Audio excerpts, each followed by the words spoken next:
Hello friends, ഇന്ന് നമുക്ക് നല്ല ടേസ്റ്റി ആയിട്ടുള്ള ഹോട്ടലിൽ നിന്നൊക്കെ നമ്മൾ വാങ്ങിക്കുന്ന തട്ടുകടയിൽ നമ്മൾ വാങ്ങിക്കുന്ന ടൈപ്പിലുള്ള ഒരു കാട ഫ്രൈ ആണ്. വളരെ സിമ്പിളായിട്ട് കുറച്ച് ഇൻഗ്രീഡിയൻസ് ചേർത്ത് നമുക്ക് നമ്മുടെ വീട്ടിൽ തന്നെ നല്ല ടേസ്റ്റി ആയിട്ട് ഉണ്ടാക്കാൻ പറ്റും. അപ്പോൾ അതെങ്ങനെയാണ് ഉണ്ടാക്കുന്നത് നമുക്ക് നോക്കിയാലോ. അതിനായിട്ട് ഞാനിവിടെ 20 കാടയാണ് ഫ്രൈ ആക്കാൻ വേണ്ടിയിട്ട് വാങ്ങിയിട്ടുള്ളത്.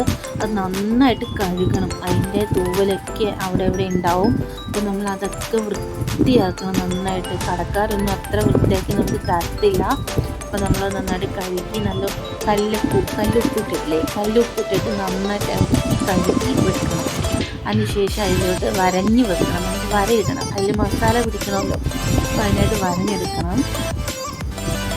അതിനുശേഷം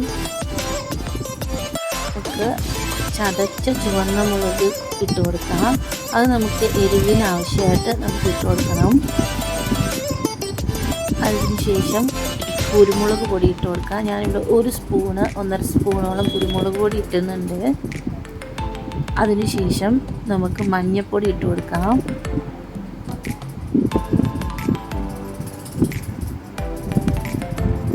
ഇനി അതിലേക്ക് പെരിഞ്ജീരകം പൊടിച്ചത് ഇട്ട് കൊടുക്കണം. പെരിഞ്ജീരകം നല്ല ഒരു സ്മെല്ലും നല്ല ഫ്ലേവറും ആയിരിക്കും. അതിനുശേഷം നമുക്ക് മുളക് പൊടി ഇട്ട് കൊടുക്കാം. കാശ്മീരി മുളക് പൊടിയാണെങ്കിൽ കുറച്ചുകൂടി കളർ ഉണ്ടാകും. എൻ്റെ കയ്യിൽ ഇല്ലാത്തതുകൊണ്ട് ഞാൻ മുളക് പൊടിയാണ് ഇടുന്നത്. ഇനി അതിലേക്ക് 1 സ്പൂൺ കോൺഫ്ലവർ പൗഡർ ഇട്ട് കൊടുക്കാം. ഇനി നമുക്ക് അതിലേക്ക് ഇഞ്ചി വെളുത്തുള്ളി പേസ്റ്റ് ഇട്ട് കൊടുക്കാം. ഇനി ഒരു പുളിക്കായിട്ട് നാരങ്ങയാണ് ഞാൻ കഴിക്കുന്നത്. നാരങ്ങ ഇല്ലെങ്കിൽ നമുക്ക് വിനാഗിരി എടുക്കാം കേട്ടോ.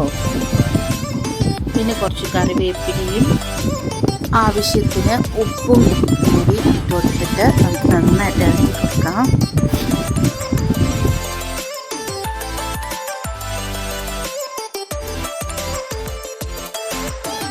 ഇനി നമുക്ക് അല്പം വെളിച്ചെണ്ണ ഒഴിച്ച് കൊടുത്തിട്ട് നന്നായിട്ട് ഇറക്കി 1 മണിക്കൂർ റെസ്റ്റ് ചെയ്യാൻ വെക്കണം.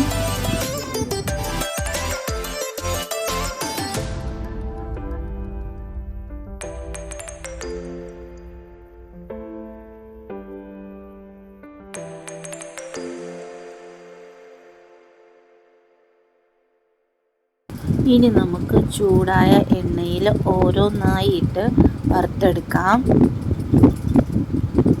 ഒരു സൈഡ് വെന്തതിന് ശേഷം മറിച്ചിട്ട് വീണ്ടും വേവിച്ചെടുക്കണം. ഇപ്പം നമ്മൾ ഈസി ആയിട്ടുള്ള കാട ഫ്രൈ റെഡി ആയിട്ടുണ്ട്. നല്ല ടേസ്റ്റാണ്. എല്ലാവരും ഇതുപോലെ ഒന്ന് ട്രൈ ചെയ്ത് നോക്കണം.